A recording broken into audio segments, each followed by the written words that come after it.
बहुत बड़ा एक दावा है। पाकिस्तान में यूट्यूबर है, पत्रकार है आलिया शाह, उन्होंने भी कुछ इसी तरीके का दावा किया है। तो ऐसा नहीं है कि अलग अलग जगहों पर, यहाँ पर कुछ लोग सोशल मीडिया पर लिख रहे हैं, पाकिस्तान के जो यूट्यूबर है, पत्रकार है, वो भी इस तरीके की चर्चा कर रहे हैं और ये कहा है आलिया शाह ने कि भारत के एक्शन से पाकिस्तान में दहशत फैल गई है। भारत ने पाकिस्तान की ऐसी लोकेशन पर हमला किया है जिससे डर बढ़ गया है, दहशत बढ़ गई है, पाकिस्तान में हड़कंप मचा हुआ है, पाकिस्तान के न्यूक्लियर एसेट्स को लेकर खतरा हो गया है। तो आलिया शाह का ये बड़ा दावा, पाकिस्तान के यूट्यूबर है, पत्रकार हैं, वो ये कह रही है कि पूरे पाकिस्तान में दहशत है, न्यूक्लियर एसेट्स को लेकर खतरा है। मैं आगे बढ़ूं उससे पहले सुबह भूकंप आए, इसकी चर्चाएं आपने सुनी होंगी, लेकिन पाकिस्तान में इसको लेकर अलग अलग तरीके के दावे हो रहे हैं, अलग अलग तरीके की चर्चा हो रही है। कहा यह जा रहा है कि दरअसल पाकिस्तान की जो न्यूक्लियर कैपेबिलिटी थी वो खत्म कर दी गई है, उसके न्यूक्लियर वेपन्स को नष्ट कर दिया गया है और इसीलिए ये भूकंप आया है। ये इन लोगों की निजी राय है, लेकिन सवाल ये है कि क्या ये वाकई एक बड़ा खतरा है। पहले सुनिए जरा लोगों के बीच में चर्चाएं क्या चल रही है कि पाकिस्तान और अफगानिस्तान के अंदर इतनी ही चाहे आलिया शाह की बातें, लोग कह रहे हैं कि न्यूक्लियर वेपन नष्ट हो गए, प्रधानमंत्री ने कहा कि ये सब ब्लैकमेलिंग चलेगी नहीं। क्या इनको एक सीक्वेंस पे हम रखकर देखें या फिर ये एक अलग चर्चा है? और अब अपने बयान के जरिए पीएम मोदी ने एक बड़ा संकेत दिया। जय हिंद, नमस्कार। ये जो बात चल रही है इसमें आप अगर सीधे सीधे निष्पक्ष होकर एक अच्छा आकलन करें तो मुझे लगता है आपको सीधे दिखेगा 3 पॉसिबिलिटी है। लेकिन उन पॉसिबिलिटी से पहले ये जो मैडम कह रही हैं, वो जो पाकिस्तानी जिसने ये फोटो भेज रखा है, ये कौन से अमृतधारी हैं जो ये सच बोल रहे हैं? इनकी क्या रिलायबिलिटी है?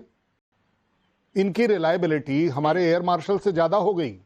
एक बात ये भी ध्यान रखिएगा, ज्यादा बड़ी बात जो हम इसका सही आकलन करके देखते हैं, क्या पॉसिबिलिटी है। सबसे बड़ी बात पॉसिबिलिटी ये जरूर है, अगर हम सरगोदा तक पहुंच सकते हैं, नूर खान तक पहुंच सकते हैं तो जायज बात है कि क्लैरिटी है कि उससे 8-10 किलोमीटर आगे पीछे भी हम पहुंच सकते हैं।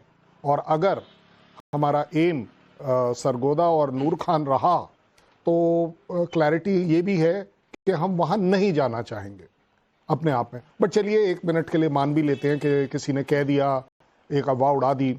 अगर ऐसी अफवाह उड़ा दी तो आपको लगता है कि पाकिस्तान का prime minister, defence minister, ISPR इसको बढ़ा चढ़ाकर एक्सेप्ट नहीं करेगा कि देखिए जी हमारे पास इतना बड़ा वो हो गया? ऑफिशियल क्यों नहीं कर रहा? वो करे ना, एक बार ऑफिशियल करना चाहिए उसे ऑफिशियल। दूसरी बात, अगर हमने इस तरह का मिस एडवेंचर कहने में नहीं सर, वो तो ऑफिशियल ये भी नहीं मान रहे हैं। शैलेंद्र सर, मैं आपको रोक रहा हूं, वो तो ऑफिशियल ये भी नहीं मान रहे कि हमने उनके एयरबेसेस को हिट किया है, उनको नुकसान पहुंचाया है। वो तो ये भी नहीं मान रहे हैं कि आतंकी UN डेजिग्नेटेड टेररिस्ट बैठकर जो है वो जनाजे की नमाज पढ़ रहा था, नेतृत्व कर रहा था। वो कह रहे हैं वो तो मौलाना है, प्रीचर है। सो वेरी गुड, आपने मेरी बात को रादर स्ट्रॉन्ग कर दिया कि पाकिस्तान में इस समय वो हालात है कि कुछ भी होगा वो ना तो सही बता पाएंगे, ना सही बोलेंगे और ना दुनिया। ये जो अभी ख्वाजा बोल रहे थे कि दुनिया को नोट लेना चाहिए, दुनिया को क्यों नोट लेना चाहिए? आपको नोट क्यों नहीं लेना चाहिए? आपकी कंट्री, आप नोट नहीं लेंगे, दुनिया को नोट लेना चाहिए कि 2 न्यूक्लियर पावर्स हैं। ये जो न्यूक्लियर ब्लैकमेल है ना, मैं ये मानता हूं ये बड़ा सक्सेसफुल ब्लैकमेल है US के लिए कि देखिए जी कुछ भी हो सकता है। ये जो धमाका दिखाई दे रहा है, आपको लग रहा है अगर मेरे फाइटर ने किया होता तो उसके नीचे वाला कैमरा इसको लेता नहीं? जरूर, लेकिन हम क्यों, ये हमारा तरीका। ये जो है एक पाकिस्तानी ने लिया है, जहां से भी लिया है। मैं तो कह रहा हूं 2 सेकंड के लिए पाकिस्तान का अपना काम क्यों नहीं है कि चलिए जी देखिए एक छोटा सा धमाका बाहर क्यों करेंगे, फिर आप अंदर करेंगे ना। अगर हम करेंगे, अगर हमारी काबिलियत है वहां तक पहुंचने की, आपकी काबिलियत नहीं है एयर डिफेंस रखने की, किसी भी तरह के आउटर एयर डिफेंस को हमने आपके तोड़ दिया, आपको लग रहा है ऐसी जगहों पर एयर डिफेंस नहीं होगा? बेवकूफ होंगे अगर नहीं होगा, हालांकि वो बेवकूफ जरूर हैं। ज्यादा बड़ी बात ये भी है कि आप एक छोटा धमाका बाहर कर लीजिए, उसके बाद आप गाना गाते रहिए। नहीं सर, वो तो होगा भी तो काम करेगा नहीं करेगा वो तो एक अलग बात है, फिर ये भी चर्चा हो जाएगी ना। उनका एयर डिफेंस काम कहां किया, तो न्यूक्लियर एरिया वाला भी काम करेगा नहीं करेगा वो बात की बातचीत है। हाँ, एक तो ये चर्चा है। दूसरी बात है कि वो एक्सेप्ट इसलिए भी नहीं करने की स्थिति में होंगे कि फिर तो दुनिया के सारे मुल्क पीछे पड़ जाएंगे कि पाकिस्तान से न्यूक्लियर हथियार छीन लो जब ये सुरक्षा नहीं कर सकता तो। नहीं, ये कहना आसान होता है कि न्यूक्लियर हथियार छीन लो, ऐसा फिजिकली कोई नहीं करता। ये आपको भी पता है, मुझे भी पता है। एक अच्छा आकलन करने के पॉइंट ऑफ व्यू से मैं ये जरूर कहूंगा, जो ये 3 पॉसिबिलिटी हम डिस्कस कर रहे हैं, इन 3 में जरूर है। और कृपया कर ये क्लैरिफाई कर देता हूं, जनरल सेना ने जो बोला है ना, वो उनका असेसमेंट है, आकलन है। अब कल आप लोग पाकिस्तान में ये मत बोल देना कि जी उन्होंने ही ये सब करवाया है। ये उन्होंने अगर करवाया होता तो वो ठीक से करवाते। ऑर्डिनेंस ऑफिसर हैं, उन्हें मालूम है मैगजीन डिस्ट्रॉय कैसे होती है, बाहर धमाका करने से नहीं होती है। तो he is a expert on ordinance as far as Pakistan is concerned, ये वो समझ ले। ज्यादा बड़ी बात एक ये भी है कि हमको ये करने से क्या फायदा होगा अगर हमने ये स्ट्राइक कर ली लेटर से, क्या फायदा होता है ये भी तो देखना पड़ेगा ना। उल्टा पूरी दुनिया में हम ही को ब्लेम किया जाएगा कि देखिए जी आपने न्यूक्लियर साइट के ऊपर कर दिया, आपने एस्केलेशन जो है अलग कर दिया। हम उनके एस्केलेशन का जवाब जरूर दे रहे हैं और मुंह तोड़ जवाब दे रहे हैं। वो एक सीढ़ी चलते हैं तो मेरी लिफ्ट जो है वो सीधे फर्स्ट फ्लोर पर जाके रुकती है, क्योंकि हम एस्केलेशन लैडर नहीं क्लाइम करते।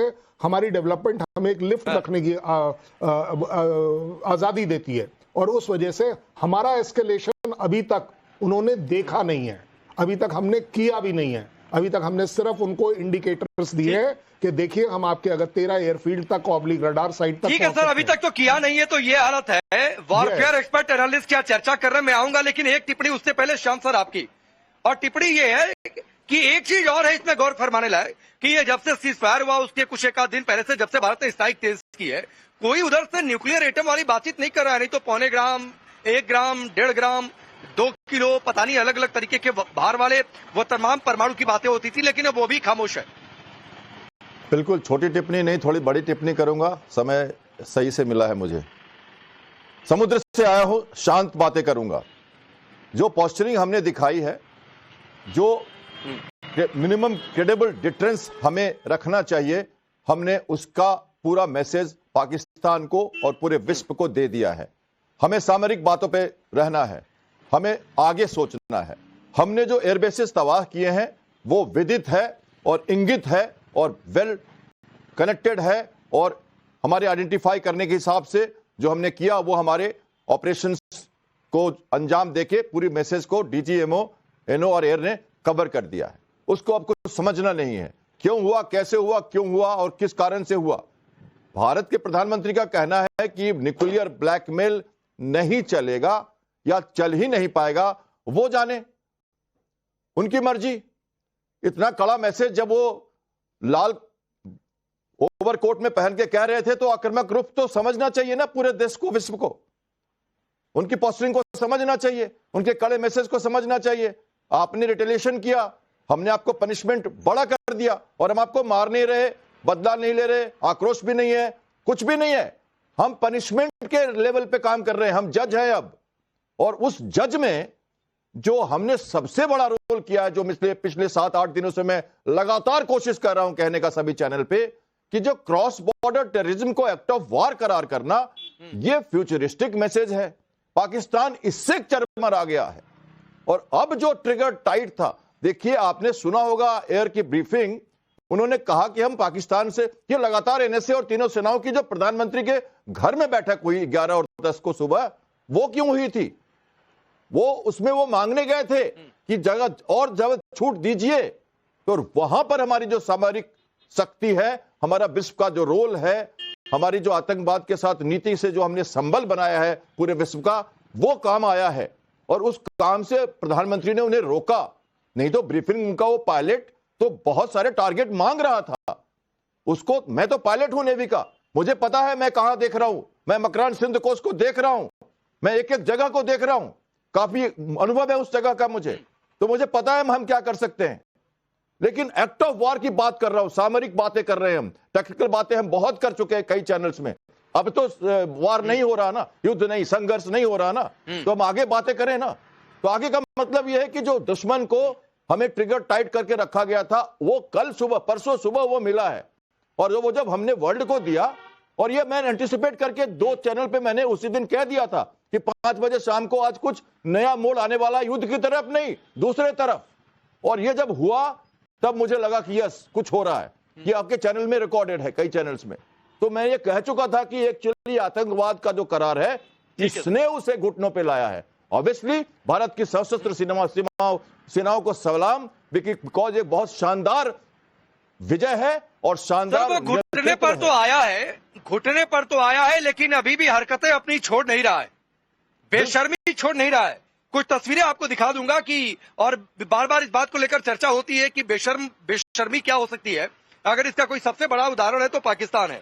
क्योंकि पाकिस्तान जश्न मना रहा है जैसे वो जीत गया, जबकि वो घुटने के बल पर सीज फायर के लिए गिड़गिड़ाया है। दुनिया के जो सबसे बड़े वॉरफेयर एनालिस्ट है, जो एक्सपर्ट है, वो कह रहे हैं कि भारत ने वहां पर हमला किया जहां पर पाकिस्तान के परमाणु बम थे। इसी तरह के एक्सपर्ट है और जाने माने एक्सपर्ट है जिनकी चर्चा इस समय सबसे ज्यादा पूरी दुनिया में हो रही है। नाम उनका टॉम कूपर है, जिन्होंने साफ तौर पर यह कह दिया कि जब एक देश दूसरे देश के न्यूक्लियर वेपन स्टोरेज फैसिलिटी पर अटैक कर दे और दूसरा देश इसे रोक ना पाए तो ये ऑटोमेटिकली अटैक करने वाले देश की जीत है। इसमें कोई हैरानी नहीं होनी चाहिए कि इस्लामाबाद ने इसके बाद सीज फायर के लिए हाथ जोड़ लिए कि भाई अब बस करो, खत्म करो, मामला यहां पर खत्म करते हैं, रफा दफा करते हैं। टॉम कूपर दुनिया के सबसे प्रतिष्ठित कॉम्बैट एविएशन एक्सपर्ट्स में उनकी गिनती होती है और उनकी ये चर्चा वाकई काफी महत्वपूर्ण है। तो SP Sinha sir, Tom Cooper की बातें भारतीय सेना का कल का उद्घोष की याचना नहीं, अब रण होगा। इन सबको क्या एक साथ जोड़कर हम देखें, और अगर देखते हैं तो क्या इन चर्चाओं को बल नहीं मिलता? शुरू में जो आपने प्रश्न पूछा था उसका उत्तर तो टॉम कूपर ने दे ही दिया।